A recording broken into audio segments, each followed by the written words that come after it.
Why did Plato do an ad hominem on the Sophists, calling them frauds? Today, I'm going to go ahead and try to resuscitate the reputation of the Sophists as the intellectual scaffolding for democracy. Let me take you all back to around 450 BCE. Athens was founded by refugees. Athena would become the goddess patron of Athens, the goddess of wisdom, born from her father's head. She won the victory to become the goddess of Athens by her gift of the olive tree against Poseidon, the god of the sea. The Athenians built the Parthenon in honor of her, and the wisdom brought Athens victory in their golden age. And through this wisdom, they developed democracy, where an open debate and the acceptance of multiple perspectives prevailed. We can see this tolerance through the historian Thucydides when he describes Pericles' funeral oration, where he says, "We throw open our city to the world, and never by alien acts of exclusion foreigners from any opportunity of learning and observing, even though on occasion it might help our enemies." Athens had taken in many refugees from the Persian-Greek wars from around 499 BCE to about 480 BCE. And this created many refugees from Ionia. These were originally Greek colonists, Athenian colonists that made their ways across the Aegean Sea. But now they were becoming refugees. Among these refugees was a philosopher named Anaxagoras, and he came to Athens, and Anaxagoras and people like them started teaching the Athenians about philosophy.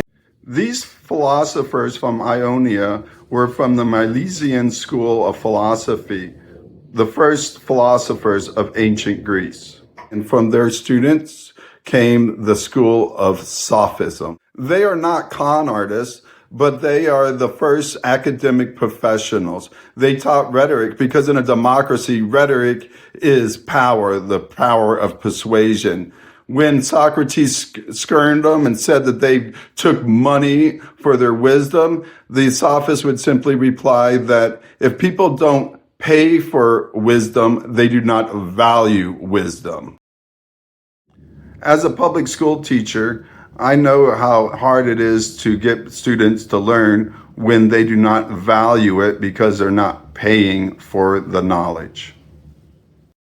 Because of this propaganda, today our culture takes it for granted that sophistry is a pejorative word, someone that obfuscates knowledge using equivocation on words, not a true philosopher. This is Platonic tradition characterized by our modern education system, where they uphold Platonic philosophy, such as the philosophy department of the University of Arizona. These ideas originated in Plato's straw man argument that the oligarchs promoted to discredit the Athenian democracy.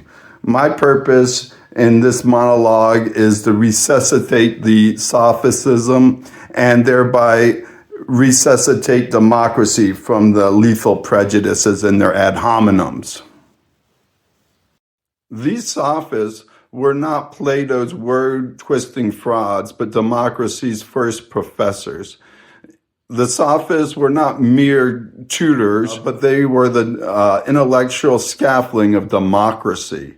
They created the ideas of empiricism and skepticism and the nerve to question authority. These men, including Antiphon, built Athens' intellectual spine. They created empiricism, where truth comes from your sensory experiences, not the gods. They had skepticism concerning gods. I cannot know if they exist or not, Protagoras. They were relativists, cultural relatives. Human is the measure of all things, what is and what is not. Plato hated them. Why? Because they empowered the dockworker, not the debate general. Why? Because they empowered the demos, the people. His dialogues aren't philosophy, they're aristocratic propaganda. Because of this propaganda, today our culture takes it for granted that sophistry is a pejorative word, someone that obfuscates knowledge using equivocation on words, not a true philosopher. This is Platonic tradition characterized by our modern education system, where they uphold Platonic philosophy, such as the philosophy department of the University of Arizona. These ideas originated in Plato's straw man argument that the oligarchs promoted to discredit the Athenian democracy. My purpose in this monologue is to resuscitate the sophistism and thereby resuscitate democracy from the lethal prejudices and their ad hominems. Please like, comment, and challenge me and ask me about my sources or any other questions you might have. Thank you. Please